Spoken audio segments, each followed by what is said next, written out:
तो भाई लोग कैसे हो। आज मैं आप लोग के लिए फिर नागराज और सुपर कमांडो ध्रुव की स्टोरी लेके आया हूँ, राजनगर की तबाही। चलिए कहानी स्टार्ट करते हैं। जब कभी भी झगड़े होते हैं तो तबाह होते हैं परिवार और समाज।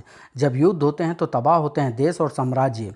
और जब प्रलय होती है तो तबाह हो जाती है पूरी पृथ्वी, तबाह हो जाती है पूरी मानवता। और इन तबाही की शुरुआत होती है एक मेट्रो की तबाही से, जब होती है राजनगर की तबाही।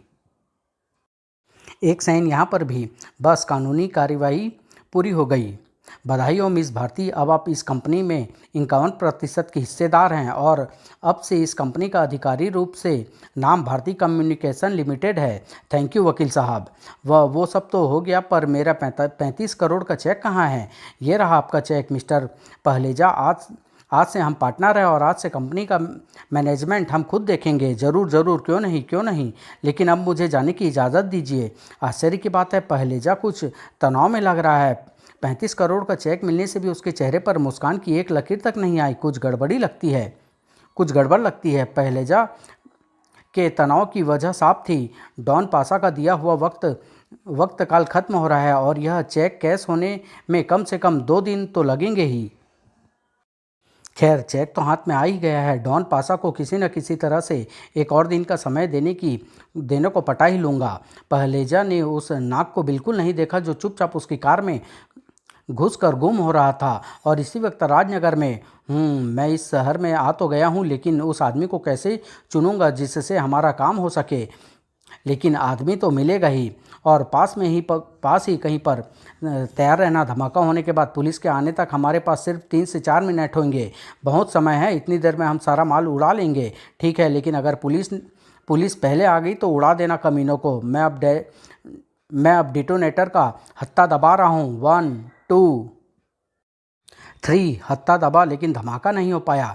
स्टार ब्लेड, इसका तो एक ही मतलब है, और वह यह कि यहाँ पर आ चुका है राजनगर का रखवाला सुपर कमांडो ध्रुव।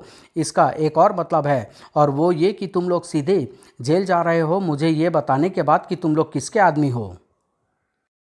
ताड़ धड़ाक, ओह, यह तो मुझे अपने काम के आदमी लग रहे हैं, क्योंकि ये मुझे उस आदमी तक पहुंचा सकते हैं जिससे मुझे काम है। यह दूसरा प्राणी इनको मेरा काम करने से रोक रहा है। मुझे इन लोगों को इसके चुंगल से बचाकर निकालना होगा। और अगले ही पल लबादे के अंदर से एक किरण निकलकर ध्रुव से आ टकराई, और ध्रुव चारों तरफ की हवा की परतें अपने अंदर से होकर गुजर रही प्रकाश की किरणों को विकृत करने लगी। ओह, यह क्या? कौन है ये लबादे वाला आदमी? प्रकाश की किरणें विकृत होने से ध्रुव को दिखने वाले दृश्य भी विकृत होने लगे। ओह, मुझे कुछ साफ साफ दिखाई नहीं दे रहा। सुना तुमने? यही मौका है इस लड़के को सिर काट कर बॉस से इनाम लेने का। फिर सोचता क्या है, काम चालू कर दे। गोली मत मारना, इसको तो हम जानवरों की तरह पीट पीट कर मारेंगे। ओह, मैं इन पर वार करता हूँ तो मेरा वार इधर उधर निकल जा रहा है, और इनके वार मेरे बदन पर ऐसे बरस रहे हैं जैसे बारिश में ओले। दृष्टि भ्रम के कारण मैं अपने वारों को ठीक से कनेक्ट नहीं कर पा रहा हूँ, और इसका कारण है यह लबादाधारी। अगर मैं इसको काबू में कर सकूं तो शायद मेरा दृष्टि भ्रम दूर हो। अरे, मुझे पूरे यकीन है कि इस बार मेरा वार नहीं चुका था, लेकिन ऐसा लगा जैसे मेरा वार इसके आर पार हो गया हो, जैसे ये कोई आदमी नहीं सिर्फ एक परछाई हो। पर कैसे? अब एक ही रास्ता है, उपाय एक ही रास्ता है। अगर मेरी आंखें मुझे धोखा दे रही है तो मैं इनका इस्तेमाल नहीं करूंगा। अब मैं अपनी उस ट्रेनिंग का इस्तेमाल करूंगा जो मुझे जुपिटर सर्कस में दी गई थी, अपनी आंखों को पट्टी बांधकर उड़ते पक्षी पर निशाने लगाने का। ज़रूरत है तो सिर्फ अपनी दूसरी इंद्रियों को पूरी तरह से जगाने की, जैसे सुनने की शक्ति। हवा में सरसराते शरीर की आवाज़ सुनो और वार करो। और सूंघने की शक्ति, हवा के बहने की दिशा और इन गुंडों के शरीर से आती बदबू व महक मुझे यह बताने के लिए काफ़ी है कि गुंडे मुझसे कितनी दूर और कहाँ पर खड़े हैं। मैंने इन मूर्खों को इस लड़के से इसलिए बचाया था ताकि ये बचकर भाग सके और मुझे अपने नायक के पास ले चलें, लेकिन ये तो फिर से पीटने में व्यस्त हो गए। अब मुझे ही कुछ करना होगा, वरना इतनी देर की मेहनत व्यर्थ हो जाएगी। इस रूप में मैं ज़्यादा कुछ तो नहीं कर सकता, लेकिन वायुमंडल के साथ बहुत कुछ कर सकता हूँ। जैसे गन रेंज की मदद से इस लड़के के चारों तरफ की हवा इतनी गाढ़ी कर सकता हूँ कि इस लड़के को ऐसा लगे जैसे वह गोंद के गाढ़े घोल में चल रहा हो। अगले ही पल ध्रुव के बिजली से वार कछुए की चाल जैसे हो गए। यह क्या? ऐसा लग रहा है जैसे मैं चाशनी के घोल में चल रहा हूँ। अब तक गुंडे भी तौबा कर चुके थे। कौन है ये लबादे वाला? बार बार हमारी मदद क्यों कर रहा है? मदद कर रहा है तो कौन सा बुरा कर रहा है? इससे पहले कि ये शैतान की औलाद ध्रुव इस मुसीबत से भी बच निकलने का रास्ता ढूंढ ले, यहाँ से भाग लें। हाँ, भाग लो, ताकि मैं तुम्हारा पीछा करके अपनी मंजिल तक पहुँच सकूँ। ध्रुव के आंखों पर से बेल्ट उतारने तक मैदान खाली हो चुका था। भाग गए सब, वह लबादाधारी भी। पर वह था कौन? ये जहाँ तक मैं समझ पाया हूँ कि वह इन गुंडों के साथ नहीं था, क्योंकि उसने बैंक लूटने की कोशिश नहीं की। लेकिन वह था कौन और इन गुंडों को बचाने की कोशिश क्यों कर रहा था? कुछ भी हो, एक बात तो साफ है, उसके जाते ही हवा में एकाएक आया गाढ़ापन खत्म हो गया है। इन सवालों के सारे जवाब वहाँ पर थे जहाँ पर वह रॉकेट भारतीय कम्युनिकेशन के उपग्रह से संबंधित कुछ महत्वपूर्ण जानकारी लेकर जा रहा था। और वह जगह थी चांद के दूसरी तरफ से अंतरिक्ष में तैरता एक विशाल अंतरिक्ष यान। और इसी यान में मौजूद थे इस षड्यंत्र के सूत्रधार। खेल शुरू हो चुका है नंबर 2। अब हम इस ग्रह के प्राणियों के हाथों ही इस ग्रह को जीवन रहित कर देंगे। इमेज ने अपना काम बखूबी निभाया है, लेकिन आपकी जो योजना है उनमें काफ़ी समय लग सकता है नंबर 1। और कहीं इस दौरान कुट्टू वालों ने हमें ढूंढ लिया तो? शांत नंबर 2, हम जानते हैं कि इस वक्त हम अपने प्लून साम्राज्य के जानी दुश्मन कुट्टू के साम्राज्य वालों के इलाके में है। और यही कारण है कि हम यहाँ पर लड़ाकू यान के बजाय ये मामूली सा माल ढोने वाला यान लेकर आए हैं। अगर हम पकड़े भी गए तो व्यापारी होने का बहाना बनाकर बच जाएंगे। लेकिन अगर हमने इस ग्रह पर कब्जा कर लिया तो हम यहाँ से बैठे बैठे पूरी कुट्टू जाति को नष्ट कर सकते हैं, क्योंकि इस ग्रह पर उस घातक द्रव्य का प्रचुर भंडार है जिसकी एक बूंद पड़ते ही कुट्टू प्राणियों के शरीर गल जाते हैं। और वह द्रव है पानी, हाइड्रोजन और ऑक्सीजन गैसों का एक घातक मिश्रण। और उसको पाने के लिए इस ग्रह पर कब्जा करना बहुत ज़रूरी है।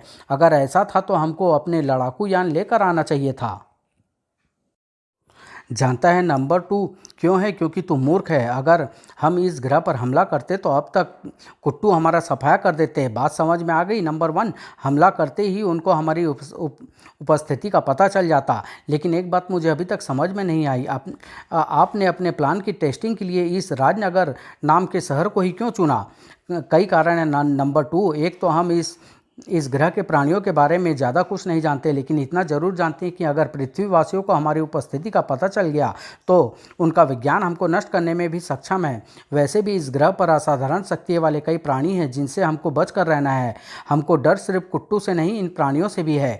लेकिन ये असाधारण प्राणी और उच्च तकनीक का विज्ञान ज़्यादातर इस ग्रह के पश्चिमी गोलार्ध में है और राजनगर पूर्वी गोलार्ध में पड़ता है। पूर्वी गोलार्ध के प्राणी हमारा प्रतिरोध नहीं कर पाएंगे, और एक बार राजनगर की तबाही का प्रयोग सफल हो गया तो पश्चिमी गोलार्ध को तबाह करने में ज़्यादा वक्त नहीं लगेगा। और अपनी विभिन्न असर वाली किरणों को सैटेलाइट के जरिए पृथ्वी पर डालकर हम ऐसे ऐसे खौफनाक मंजर पैदा कर सकते हैं जो राजनगर को तबाह कर देंगे। हाँ, हमारे द्वारा राजनगर में भेजी गई इमेज इसी तबाही की योजना की शुरुआत है। नंबर 1, हमारी सर्च पार्टी सैटेलाइट की तलाश करके वापस आ गई है। वाह, उनको तुरंत अंदर भेजो। और फिर यही है वह सैटेलाइट नंबर 1, हमने चेक किया है। इसका सीधा कनेक्शन राजनगर स्थित एक कंट्रोल स्टेशन से है। वाह, सारी गुत्थियाँ सुलझ गई। अब तुम लोग देखो नंबर 1 का कमाल। न जाने यह नंबर 1 का दुर्भाग्य था या नागराज का कि वह सैटेलाइट भारतीय कम्युनिकेशन लिमिटेड की थी जिसका मालिक था नागराज। तुम्हारे दिमाग की जितनी भी दाद दी जाए कम है नागराज। कौन कहता है कि तुम बिजनेसमैन नहीं हो? तुमने जिस तरह से पहलेजा को संभाला वह हर किसी के बस का काम नहीं है। पहलेजा काफ़ी आसानी से मान गया। इसका कारण कुछ और ही लगता है भारती। और क्या कारण हो सकता है अभी कुछ पक्का नहीं है भारती, लेकिन पता चलने पर तुमको बताऊंगा ज़रूर। ठीक है, लेकिन फ़िलहाल इतना तो बता दो कि एकाएक राजनगर जाने का मूड कैसे बन गया? हमारा हेड ऑफिस महानगर में ज़रूर है भारती, लेकिन सैटेलाइट का कंट्रोल स्टेशन तो राजनगर की काली पहाड़ी पर ही स्थित है। वह तो होगा ही, क्योंकि कंट्रोल स्टेशन के लिए ऊंचे स्थान की ज़रूरत होती है और महानगर में तो पहाड़ियाँ है नहीं। और वैसे भी महानगर और राजनगर के बीच सिर्फ 410 किलोमीटर का ही तो फासला है। यह सब मैं जानता हूँ भारती, लेकिन मालिक बनने के बाद कम से कम एक बार तो कंट्रोल स्टेशन को देख ही लेना चाहिए। वो तो ठीक है, एक बार नज़र तो मारनी ही चाहिए। देखो वह रहा कंट्रोल स्टेशन, 10 मिनट में हम वहाँ पर होंगे।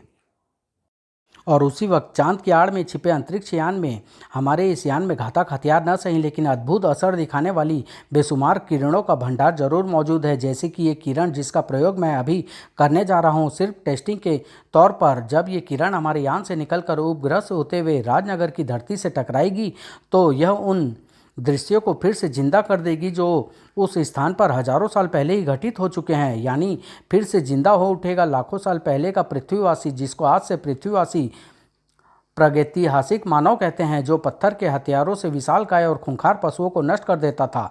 लेकिन जब वह आज के युग में पैदा होगा तो उसका कहर टूटेगा राजनगर पर और राजनगर में रहने वाले प्राणियों पर। यह क्या हो रहा है नागराज? गर्मी के मौसम में एकाएक ये धुंध कहाँ से आ गई? पता नहीं भारती, लेकिन मुझे आभास हो रहा है कि धुंध छटने के बाद हम यही सोचेंगे कि धुंध न छटती तो अच्छा होता। इसलिए अच्छा होगा अगर मैं अभी नागराज के रूप में आ जाऊं। नागराज की सर्प इंद्रियां एकदम सही संकेत दे रही थी क्योंकि धुंध छटते ही दृश्य बदल चुका था। ओह माय गॉड, यह क्या? कंट्रोल स्टेशन गायब है और उसकी जगह पर दिखने लगी है एक प्राचीन गुफा और उस गुफा में रहने वाले पाषाण युग के प्रागैतिहासिक मानव। यह क्या हो रहा है नागराज? कैसे हो रहा है? पता नहीं भारती, समझ में नहीं आता कि कुछ ही सेकंडों में हम लगभग 5 लाख साल पीछे कैसे पहुंच सकते हैं। पर अब इसके इरादे क्या है नागराज? इनकी इनकी तादाद तो बेशुमार है। ये तो गुफा से निकलते ही चले आ रहे हैं। इरादे तो पता नहीं भारती, लेकिन कम से कम इनके इरादे नेक तो नहीं है। तुम पीछे हो जाओ भारती, ये हम पर हमला करने के लिए आ रहे हैं। मैं इनको संभालता हूँ। अगले ही पल नागराज की कलाइयों से सर्प छूट चले। लेकिन आदि मानव ऐसे जीवों के साथ रहने का अभ्यस्त था क्योंकि सांप बिच्छू भी उनके भोजन में शामिल थे। ओह, इन्होंने तो सांपों के जहरीले हिस्से को अलग काट कर उसे खाना शुरू कर दिया। ऐसे तो ये मेरी पूरी सर्प सेना का ही विनाश कर देंगे। इनसे दूसरी तरह से निपटना होगा। अगले ही पल असंख्य नागों की शक्ति वाले नागराज की शक्तिशाली भुजाएं हवा में लहरा उठी। ये तरीका भी ज़्यादा समय तक काम नहीं आएगा क्योंकि एक तो इन आदि मानव की संख्या बहुत ज़्यादा है और दूसरे इनमें शक्ति भी बहुत ज़्यादा है। मेरे वार भी इन पर खास असर नहीं कर पा रहे हैं। वैसे भी मार मार कर रोकने में समय ज़्यादा लगेगा। अब मुझे वह अस्त्र प्रयोग में लाना ही पड़ेगा जो इन सबको एक साथ रोक सकता है, और वह है मेरी विष फूंकार। पहले मैं इसका प्रयोग इसलिए नहीं कर रहा था क्योंकि इन सबको एक साथ रोकने के लिए जिस मात्रा में विष फूंकार का प्रयोग करना पड़ेगा उनमें इनकी जान जाने का भी खतरा है, और यह मैं नहीं चाहता था, पर अब मुझे यह रिस्क लेना ही पड़ेगा। नागराज की विष फूंकार ने उनकी तरफ बढ़ते आदि मानव को तो रोक लिया था, लेकिन नागराज इधर देखो, बाकी आदि मानव राजनगर की तरफ भाग रहे हैं। हे देव कालजयी, अगर ये आदि मानव राजनगर तक पहुंच गए तो तबाही मच जाएगी, ना जाने कितनी जानें चली जाएगी। मुझे इनको रोकना होगा। क्या सोचते हैं नंबर 1, ये पृथ्वीवासी इन जंगलियों को रोकने में कामयाब हो जाएगा? शायद रोक ले, लेकिन इसको सिर्फ इन जंगलियों को ही नहीं रोकना है क्योंकि राजनगर में तबाही फैलाने वाले खूंखार प्राणी भी हैं।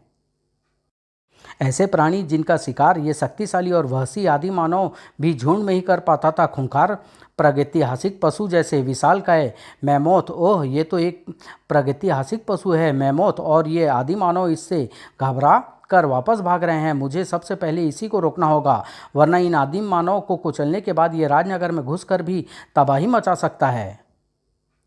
इस विशालकाय जीव को खत्म करने के लिए मेरी सर्प सेना और विष फुंकार बेअसर साबित होगी। इसको खत्म करने का एक ही तरीका है और वह यह है कि मैं अपने विष दंत इसके शरीर में गड़ा दूं ताकि इसका शरीर पिघल कर बह जाए, और उसके लिए मुझे उसके बिल्कुल पास पहुंचना। मैमोथ के एक ही भीषण वार ने नागराज के पैर जमीन से उखाड़ दिए और भारी भरकम पैर उसका मलिदा बनाने के लिए उसकी तरफ बढ़ने लगे। नागराज अभी तक संभल नहीं पाया था। मैमोथ का पैर उस पर गिरा जरूर, एक चीख भी उभरी, लेकिन वह चीख नागराज की नहीं थी, यह मैमोथ की चिंगार थी। सोडांगी का कांटेदार शरीर नागराज की रक्षा को आ गया था।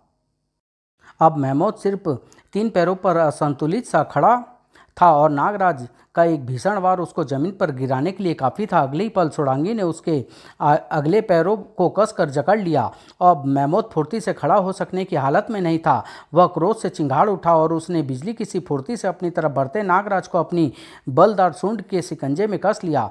अभी अभी एक भीषण वार सह चुके नागराज का दिमाग एक बार फिर अंधेरे में डूबने लगा। आह, इसकी पकड़ मेरे सीने पर दबाव डाल रही है, मेरी सांस रुक रही है। बेहोश होने से पहले जवाबी हमला करना होगा। सोडांगी, तुम इसके पैर छोड़कर इसकी गर्दन को कस लो। सोडांगी तुरंत इशारा समझ गई। मैमोथ की गर्दन अब सोडांगी के शिकंजे में थी। वह भी सांस नहीं ले सकता था। सूंड का शिकंजा अपने आप खुल गया और नागराज के जहर भरे दांत मैमोथ की खाल पर आ गड़े और अगले ही पल मैमोथ का शरीर पानी की तरह गलकर बहने लगा। कई आंखों के लिए यह करिश्मा इतना आश्चर्यजनक था जिसको कोई भगवान ही कर सकता था। यह पूरा दृश्य किसी और को भी चकित कर रहा था। यह सब क्या हो रहा है? नंबर 2, ये जंगली प्राणी राजनगर की तरफ भागते भागते रुक क्यों गए और ये इस पृथ्वीवासी के सामने झुककर क्या कर रहे हैं? इस पृथ्वीवासी का अद्भुत कारनामा देखकर ये जंगलवासी उसको भगवान समझ बैठे हैं। जिस प्राणी का शिकार ये कई जंगली मिलकर बड़ी मुश्किल से कर पाते हैं उसको इसने अकेले ही खत्म कर दिया। वैसे भी जिस प्रकार इसके शरीर से पतले पतले प्राणी निकल कर बाहर आ रहे हैं उससे तो मैं भी चकित हूँ। मैंने पृथ्वीवासियों के बारे में गहन अध्ययन किया है, लेकिन ऐसी शक्ति तो उन पृथ्वीवासियों में नहीं है जो पश्चिमी गोलार्ध में रहते हैं। अब ये आदि मानव राजनगर पर हमला नहीं करेंगे। ऐसा है तो इस प्रयोग को यहीं पर खत्म कर दो।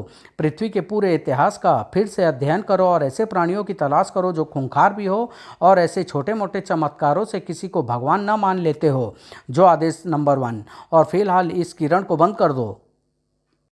और राजनगर की काली पहाड़ी पर स्थित कंट्रोल स्टेशन के पास ये शांत हो गए। भारती, तुम्हारी शक्तियाँ देखकर ये तुमको अपना भगवान समझ रहे हैं। ये तो मैं भी समझ रहा था, लेकिन इनसे ये पता करना बहुत ज़रूरी है कि आखिर ये आए कहाँ से। सुनो मेरी बात ध्यान से। अरे ये क्या हो रहा है? सब कुछ गायब हो रहा है। देखो नागराज, कंट्रोल स्टेशन फिर से वापस आ गया है। कमाल है, सब कुछ वैसे का वैसा हो गया जैसे कभी कुछ हुआ ही नहीं था। लेकिन इन सब घटनाओं का मतलब क्या था? मुझे तो कुछ समझ में नहीं आ रहा है भारती। पर राजनगर में एक ऐसा शख्स जरूर है जो शायद कुछ समझ सके, और वह है सुपर कमांडो ध्रुव। ओह, रात भर की गश्त के बाद घर आओ तो ऐसा लगता है जैसे जन्नत मिल गई हो। लेकिन बात क्या है, कोई नज़र नहीं आ रहा है, ना मम्मी और न ही ओह ये तो मर गया श्वेता। ये तो श्वेता की चिल्लाने की आवाज़ है। घबराना मत श्वेता, मैं आ रहा हूँ, घबरा मत। ओह, तो तू फिर वीडियो गेम खेलते खेलते चिल्ला रही थी। कब जाएगी तेरी ये बचकानी आदत? आखिर अब तू कॉलेज में आ गई है। किस कॉलेज में तूने एडमिशन लिया है? अरे कॉलेज को मारो गोली भैया, पता है मैंने फायर सिटी का 8वां घर भी पार कर लिया है। अभी तक पूरी दुनिया में सिर्फ 14 लोग ही इस गेम को पार कर पाए हैं और अब मैं 15वीं बन गई हूँ। हे भगवान, अब मुझे फिर से इसका महानता के बड़े बड़े बखान सुनने पड़ेंगे। किसी भी रूप में आकर मुझे बचा ले, किसी भी रूप में आ जा भगवान। आ गया मुझे बचाने वाला। देख लो, जरूर मम्मी बाजार से वापस आई होगी। दरवाज़ा खुलती ही ध्रुव पल भर के लिए चौंक गया। किससे मिलना चाहते हैं? ओह, लेकिन इससे पहले कि ध्रुव आगे कुछ बोलता, नागराज के इशारे ने उसे चुप करा दिया। आप हमको नहीं जानते मिस्टर ध्रुव, लेकिन हमको आपसे कुछ ज़रूरी काम है अकेले में। ये कहानी भी 90 पृष्ठ की है, इसलिए इसको भी समाप्त करता हूँ। 3 पार्टों में इसको भी लेके आऊँगा। धन्यवाद।